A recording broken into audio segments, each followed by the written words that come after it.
Okay.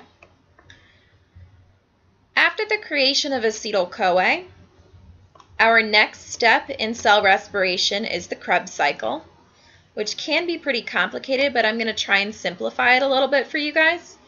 So in our previous intermediate step, we created acetyl-CoA. Before the Krebs cycle, acetyl-CoA actually gets broken down back into coenzyme A and acetyl. First, the acetyl-CoA actually travels into the mitochondrial matrix, which is where the Krebs cycle takes place. And that's on the very inside of the mitochondrion.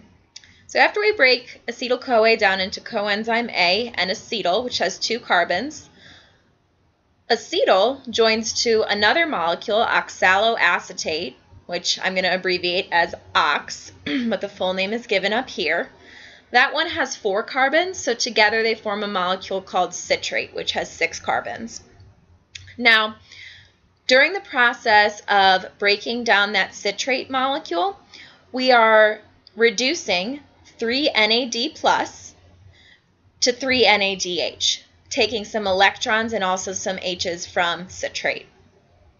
We are also reducing another electron carrier, FAD. It also steals some electrons and hydrogens to create FADH2. Now, the overall goal of the Krebs cycle is to create these 2 electron carriers. We're going to send NADH and FADH2 to be used in the electron transport chain later. Now, at one point, we do lose one of the carbons from our 6-carbon citrate to create carbon dioxide. And we're actually going to lose 2 of those molecules.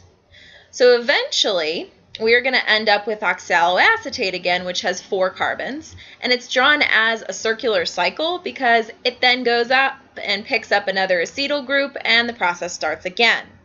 And that acetyl is coming from this intermediate step between glycolysis and the Krebs cycle. In the process, we also convert an ADP molecule and a single phosphate group into ATP. Now, all of this is going to be multiplied by 2. We're actually going to end up with 6 NADHs, 2 FADH2s, 4 carbon dioxides, and 2 ATPs, because we didn't just have 1 acetyl-CoA coming from the intermediate step, we had 2. Okay, that's it for this video, and the next one will be on the electron transport chain.